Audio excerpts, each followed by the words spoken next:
Hey there, hey there, hey there, my lovelies. Hello there to my lovelies on Facebook. Hello to my lovelies on Instagram. Super, super excited to see you. I'm Donna Hoffman. They call me the Interior Design Advocate, and I am here for you, helping you to erase the ugly room, erase the unhappy design result.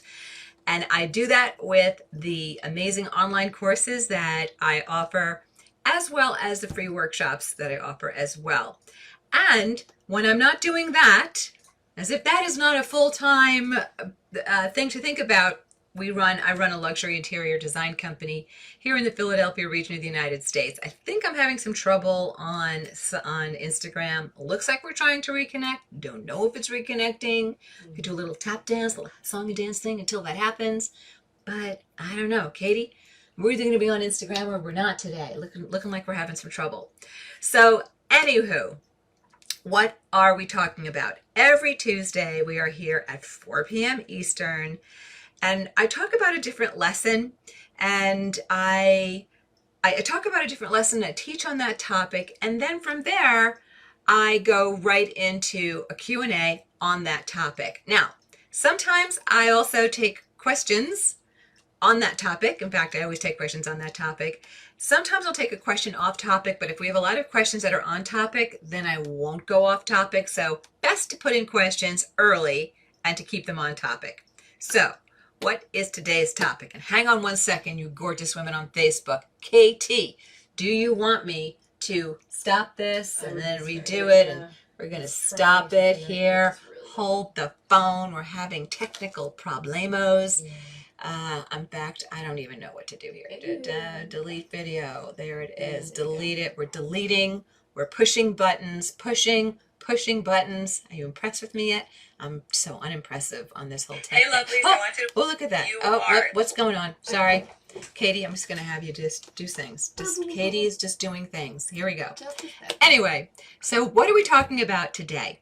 Today we're talking about, hang on, got to readjust our camera view there. Today we're talking about the frustration and difficulty of having a furniture project, having a budget to deal with, and knowing that the high cost of furniture is probably the thing that's going to trip you up and frustrate you the most. So it looks like we can't go live on Insta. Sorry, Facebook girls, you're probably sick of hearing about my problems. So here's the story. When you are looking at furniture costs, if you've ever been with me in a Facebook Live before, you already know, and I've said, that furniture costs a lot more than people want it to, think it should, or wish it did, to produce and to transport. It's complicated to build, which is why it's costly. It's heavy and bulky to ship. Furniture costs, whether you're at the entry level of furniture, whether you're at the mid-price point, whether you're at the top shelf, top price area, it's all costly.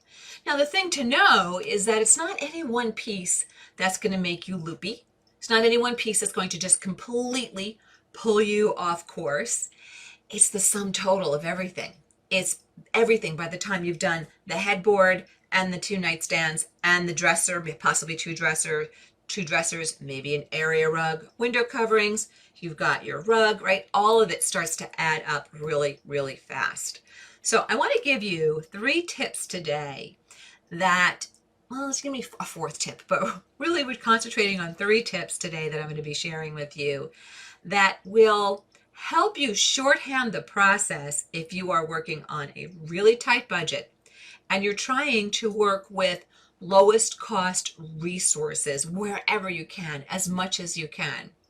So here are some things that might surprise you, okay? And by the way, you already know, if you've spent any time with me, I believe in Googling to make sure that you're looking for problems with any particular manufacturer or retailer. So be careful when you're at that end of the budget spend where you're trying to go with lowest cost resources. But let's just say you're dealing with resources that you know, like, and trust. To include, maybe you love HomeSense, home goods, great. So here's some things that you should think about doing. So the 3 tips start with the fact that you start your search. Let's say we're doing a bedroom. your master bedroom, the most ignored room in your home, right? Because it's not a public space. But girlfriend, you need it to kind of lift your spirits and keep you feeling fresh.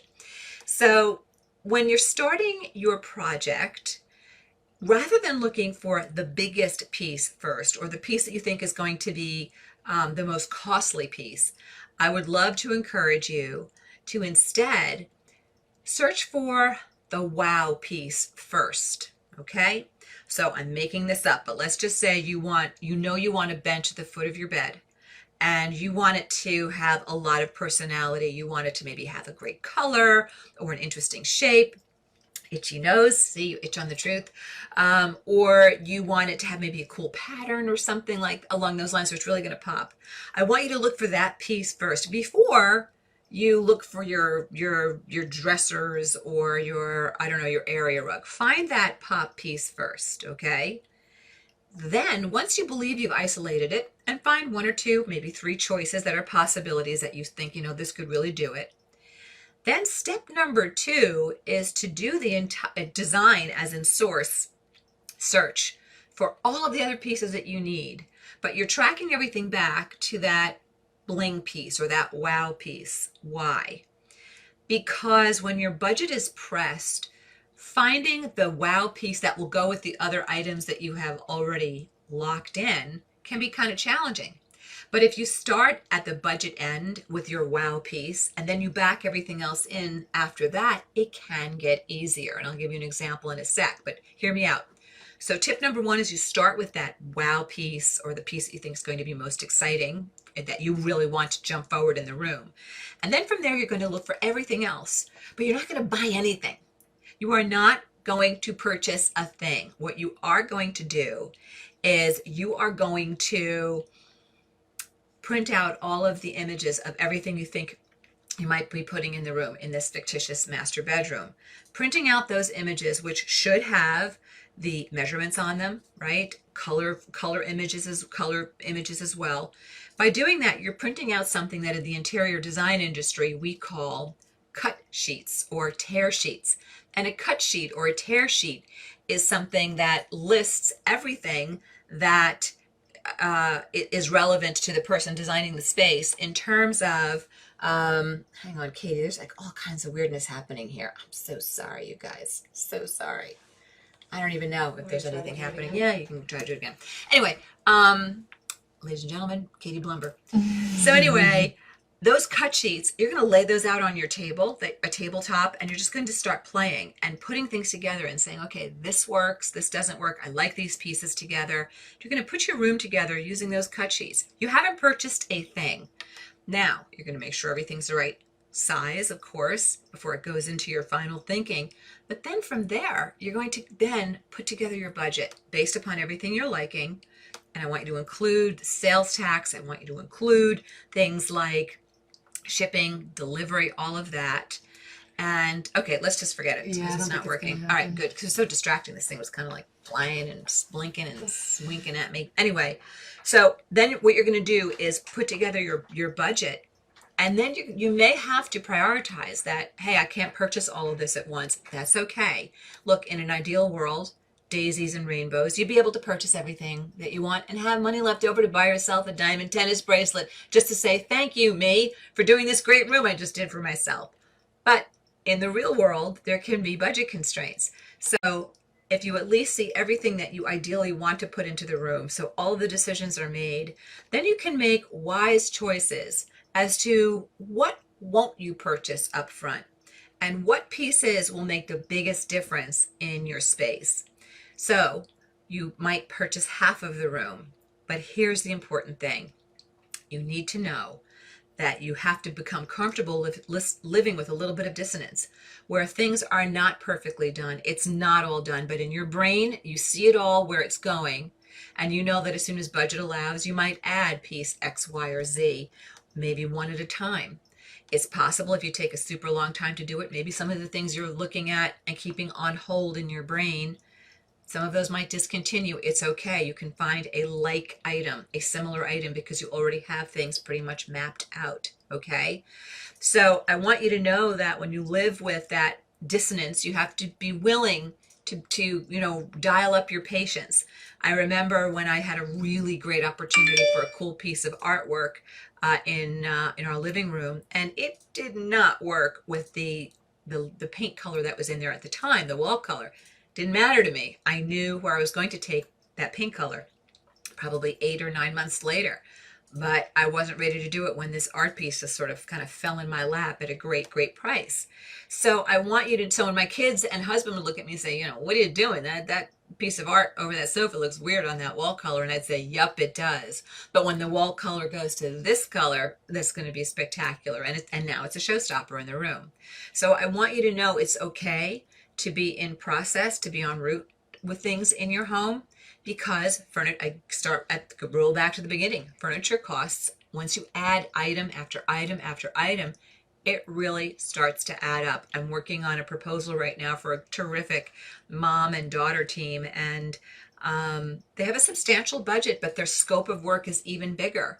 And when I stopped and looked at all the possible purchasing, what are they going to need to be able to do this first floor of their space?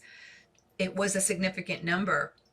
And so I looked at, well, how can we make the biggest impact to this space? And here, rather than phasing within a room, I'm looking at phasing rooms and not doing it all at once. Where's the biggest bang for the buck for you? Is it doing that? Or is it breaking your room into pieces? So let me go back before I'm going to take questions on this. If you have a project question around furniture costs and things that you're struggling with, happy to take those. But let me go back and give you an example of not searching for the highest cost or the biggest piece that's going into a room. I helped my daughter with her first apartment, and she was moving into New York, and she had a very limited budget. And so she was looking at things, you know, Wayfair, Walmart, HomeSense. And so what I did was I isolated the accent chair first and the artwork first. And the artwork was a big $89 piece of yumminess from HomeSense. And I was able to back the rest of the room out from that. Had I gone for the rug first at this lower price point, I would have had a very hard time finding the right shade of chair. Because remember, at the lower price points, you can't just custom whatever color you want for your accent chair, or that master bedroom example I gave you, right? for that bench that we really want to make fabulous. So I want you to think about what's the most important piece for you. So in this particular apartment, a great piece of art that went, wow, was really important. Tiny space, big art, big takeaway. That's where we started. If we knew that the rug was going to be the most important piece to move forward in the room, I would have started there, because again, dollars were pressed, budget was tight, and I knew that getting the splash piece right at the lowest cost would be a real help to the project. And then from there, backing in Anna's apartment's case, backing in a sofa was so easy, because we had the two kicker pieces, the artwork and the accent chair, whose color came right out of the artwork, right? So try that if you can, and I'll just repeat those. Number one, you're going to start your search by looking for your splash piece first. You're going to make sure you don't buy anything at all until you have printed out all of your cut sheets. You now know what a cut sheet is, or a tear sheet. You don't buy anything until you have looked at everything and decided what really will make it into the final mix. You don't buy anything until you know, budget-wise, what you can afford to do right now, phase one of your project. You might be able to buy all of it. You might have to chop it into pieces, in which case you're going to decide what will be the biggest bang for the buck opportunities for you there. And then you're going to do your purchasing. And I also want you to start a project binder, especially if you're not going to do all the purchasing, a project file even, just so you can have everything in one place that you've created, all of your cut sheets, even things, again, that you haven't purchased yet. So you have something to reference back to, okay?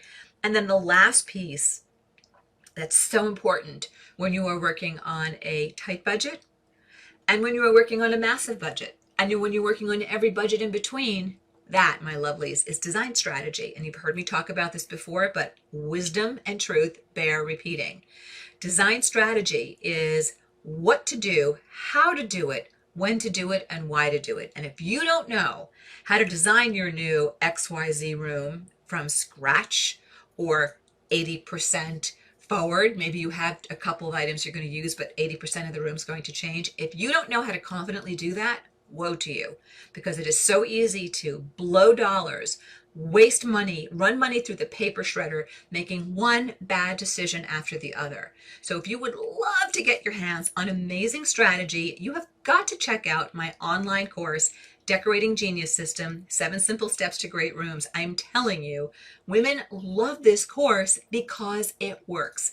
And my design divas, as I call you when you're part of this community, brilliant women just like you, design lovers just like you. Some of them come to me thinking, I have no confidence, I don't know what I'm doing. Others think, I kind of know what I'm doing. I think I know what I'm doing, but it's all not working.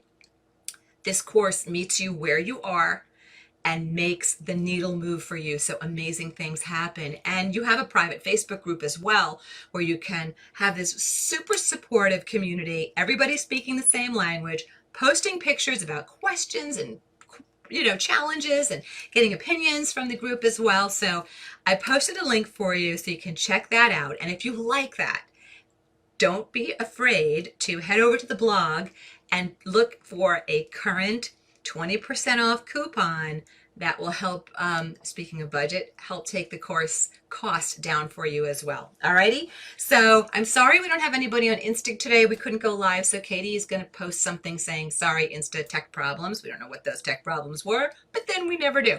So I'd love to take your questions here on Facebook, and while you're putting those in, I'll just tell you, next week's topic is a good one too. It is Bathroom Accessorization Handbook. I don't know why we called it a handbook, because it's a Facebook Live, not a handbook, but we're going to call it a handbook with quotes. All right, let's see who's here, and if you ever have any questions, and if you don't have any questions, I am more than happy to wrap this early and let you guys head on with your Design Diva brilliant day. All right, so I'm getting hellos from Florida from Jane. Hiya, Jane. And hi from Diane Roberts in Florida. And hello from West Virginia and Los Angeles. Sherry is here. And Susan is here from Daytona Beach. We've got a lot of Florida happening. Although Sandra Spencer's here from New Jersey. Hello, lovelies. It's great to see you all. Jan is saying that she couldn't wait to hear today's topic. Jan, I hope I didn't disappoint. Joe is saying, hello from Ventnor, New Jersey. Just signed up for DGS. Okay. Are powder room freestanding vanities considered furniture? Joe wants to know if powder room freestanding vanities are considered furniture. It's considered cabinetry, although, oh, Katie, who did I see this from? There are more furniture manufacturers starting to come out with freestanding furniture type pieces that look really cool, and you can just, do an undermount sink and then add that, as opposed to going to a kitchen design group or a kitchen and bath group where they would do custom or semi-custom cabinetry and put something together. What? Ambella Home. We think it was Ambella Home. Little voice just told me that. The little voice to my left, I want you to know I just had a birthday, and look at what Katie brought in for me. I love it. So cute. Although I said, Katie, you're in trouble. You're not supposed to spend any money on me. I'm supposed to spend money on you. So Katie's in trouble, but there it is. But thank you, Katie. I love those flowers. Anyway, did I answer you sufficiently, Joe? If not, just pop in a follow-up. Shelly is saying hello from Stone Mountain. I don't even know where that is, but it sounds really cool. I should visit. I'm sorry, I don't know where that is. I'm embarrassed. I have to tell you that I as a kid, I grew up in a suburb of New York. I'm embarrassed to tell this story. All right. Listen, we bear it all here. I had a talent scholarship for graduate work at the University of Pittsburgh. Oh my gosh. I remember saying to my dad, what am I going to do out? I don't know if I should tell this story, but I just remember I'm basically an intelligent woman. But I remember saying to my father, Pittsburgh, what am I going to do out in Ohio? And he said, nothing, because Pittsburgh is in Pennsylvania. So I don't know where Stone Mountain is. I am not a geography whiz-bang. But other than that, I have other really good qualities. So Marshall is saying hello from Raleigh, North Carolina. See, I knew where Raleigh was. Anyway, hello from to Becky. Okay, let's see what other questions there are. Val is listening from the beach in Cape Cod. Oh, so good. Wish I was there with you, Val. Getting a lot of hellos. Okay, Linda's saying, I recently purchased from Bassett and Ethan Allen. Both vendors add a protection plan. Calculated in a percentage of the overall cost. Do you think these protection plans are generally worth the investment? Linda, such a great question. Linda, I wish I could talk to you right now and you could tell me what exactly is that protection plan. So when it comes to upholstery, most manufacturers and stores will not give you a great guarantee or protection. Why? On the fabric. Because the thinking is that how you use this piece of furniture in your home is totally out of their control.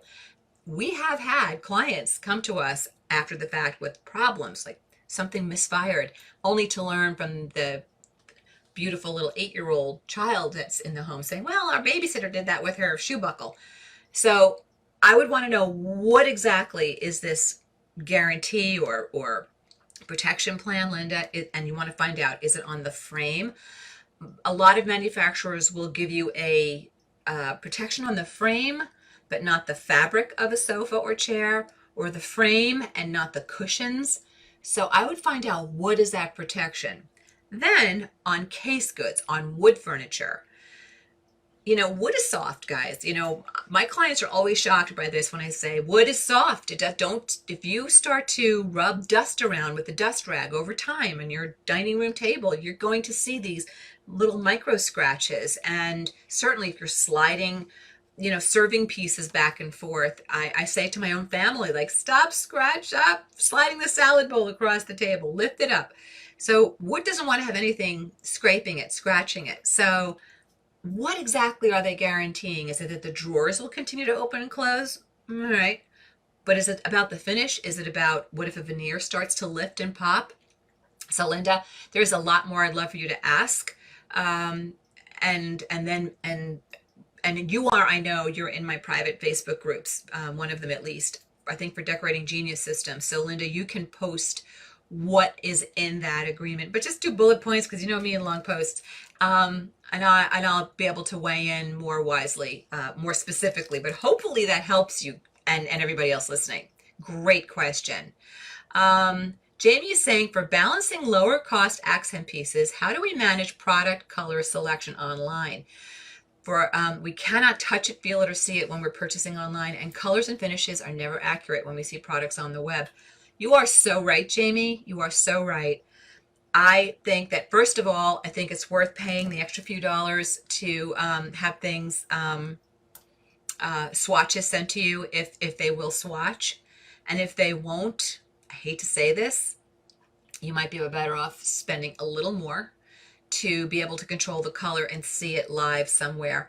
You can ask, does anybody carry this piece of furniture in my area, and take a drive, and look at a showroom or something if you can. Although I know it's not nice to go into a furniture store and shop their items and then go purchase elsewhere. So maybe that's terrible advice I just gave you. But anyway, I cannot pick finishes online. I won't do it. In fact, in my world, a lot of what we do is online, but then we're getting finishes sent to us. Katie and I just ordered, oh gosh, like 10 different finishes across 2 different rooms for a home from one particular manufacturer, because I needed to see them in person. And I agree with you. I could not even imagine trusting. I mean, if it's a white, it's a white. If it's a black, it's a black. But everything in between, and including anything that has any sort of metal finish, it's just too hard to photograph these things well. So I think it's worth it to pay for swatches. Sometimes they will even send you wood chips, fabric swatches as well. And if they won't, and it's a really important purchase, I would pass on it and spend a little more to be able to see and touch something. That's just me, Jamie. Hope that helps you. Hope I didn't disappoint you. Shelly is saying the Decorating Genius course is a great class. Yay, Shelly. Susan is saying she started the course today. Amazing information. Thank you, Susan Bennett. I can't wait to see what you're working on in your home. You definitely have to post pictures in the private group. Melinda is saying hello. Bobby is saying, could I provide the link again? Bobby, it's in the description up at the top of this, whatever this I'm doing. It's a Facebook Live. Sorry, I'm a little tired. You know what I've been doing all day? Everybody thinks it's like daisies and rainbows in a design studio and you just look at fabric. I spent all of today I interviewed a designer. I was in a team meeting. I've been looking at proposals, estimates, budgets. Phew. I think I did 6 creative things today, one of which was, I don't know, tying my own shoe today. Honest to goodness. It was just, so if the brain is not firing well, I apologize. All right, so Connie is here from the Upper Peninsula of Michigan. I love it. I'm getting like a geography lesson. Dory is here and Angela is here. Okay, hello to everybody. I'm going to see if I can scroll down for some questions. Okay, Jamie is asking me if I will be attending the IWCE, the International Windows Something Exposition. Window covering, the International Window Covering Expose. Answer no, but I might be asked to speak at a really cool conference, but it's for designers. So I'm sorry to say that, but I would love to speak at a conference where you girls are going. It would be a lot of fun. So tell somebody to call me. Have their people call my people. Connie is saying happy birthday. Thank you, Connie. Appreciate it. So is Erica. Thank you, girls. Oh, I'm getting all kinds of birthday cakes and so forth. Love it. No gluten in those. I'll take them. Happy 29. Yes. Oh, yes. 29 times 70 is how I feel right now. Stone Mountain is in Georgia. Thanks, Elise. Okay, there it is. Let's see. Sherry's liking my hair today. You know, curly hair is a mystery. You never know what the hell it's going to do from day to day, but thank you. Joan is saying, I've learned not to overspend on my functional furniture. My entertainment center for old style TV is beautiful, but no longer functional. That's the whole thing with these entertainment centers. I think you're much better off with a media cabinet because, guys, when the flat screen size changes and the technology changes, you're kind of in trouble if things are built in, unless you have deep pockets. You love the look of a built-in, and when it's time to change, deep pockets you'll just redo it. So there it is. Okay. Susan is asking me leather versus fabric on sofas, chairs. Any recommendations for either? Oh, Susan, such a good question. And I go into this in Decorating Genius system in terms of the abrasion rating, the durability rating of fabric. That's the most important thing. That's more important than just about anything else when you look at fabric selection to make sure it'll last. Obviously, color, pattern, texture, and color. That has to be gorgeous too. It's about having the right abrasion rating for the end use. Leather alone is a very big conversation because there are all different grades of leathers. And do not for a moment think that leather is the safe choice because you have pets. Katie and I were just with our own fingernails scratching leathers to decide if we even want to present it to a terrific husband and wife team we're designing for right now. And leather will scratch. So it has to do with appropriately aligning your function with the durability that you want. You might be better off in a really tough, durable leather or a faux leather or a vinyl. Called faux leather. It's vinyl. It's pleather. They call it that too. So with pets, I don't necessarily love leather. I like a real high abrasion rating, tough fabric. So hopefully that helps you. But I do love leather. I think in the right context, doing a nice little Ralph Lauren lodge look, clubby look, I think, it's great. And it's also a great texture to layer into a space. Susan, I hope I answered you well. Cindy is saying, I have an oak dining room set. My dining room needs an update. Is that okay to mix a painted buffet with a medium oak finished table? Without seeing a picture, I don't see why not at all, Cindy. There's my final 2 questions thing from Katie. I love the tip of finding the wow piece first, Cindy is saying. Good. I'm trying to put together a plan to redo the room. Well, Cindy, hope this Facebook Live helped you. Let's see now. Connie is saying, what sofa brands do you like best? I'm all about quality. Connie, not a fair question because price. What's the price? What's your price point? Are you spending $5,000 on a sofa? Oop, heard somebody faint out there. Spending $7,000 on a sofa? Ooh, get out the EMTs. Are you spending $3,000 on a sofa? Are you spending $2,000 on a sofa? Are you spending $1,000 on a sofa? So in my world where I practice interior design, our clients expect a certain quality and performance. And so we focus on the upper end of quality And therefore the prices are higher, because I don't want that phone call 2 years from now saying, hey, Donna, this sofa cushion's compressing, or hey, these seams are opening up. It takes so long to garner the trust and confidence of a client that I don't ever want to compromise that or sacrifice that over one stinking armchair. So I'd rather rip off the Band-Aid initially, so we're careful in what kind of budgets we take into our company, knowing that we can go at the higher end of the furniture world. Now let's get into reality though. In my own home, is everything from that upper end of furniture? No, not necessarily. I want to tell you that there are brands that I really like in the mid end and in the entry level end. And there are some that I just can't stand. I think it's garbage. I think it's overpriced for what it is. I just don't want to be sued. So I don't want to tell you that. I'm not going to announce that on air here. I might be more willing to speak up in a private group with my students. But here's what I'd say. Always Google whatever brand and or retailer you're looking at. And at the end of the day, guys, you will never find something for less. You will find something less for less. My daughter found an adorable, beautiful, I found it for her, sofa on Wayfair. And it's about it was like $900. It is so good looking. It is so stylish. It is the perfect size for this tiny apartment.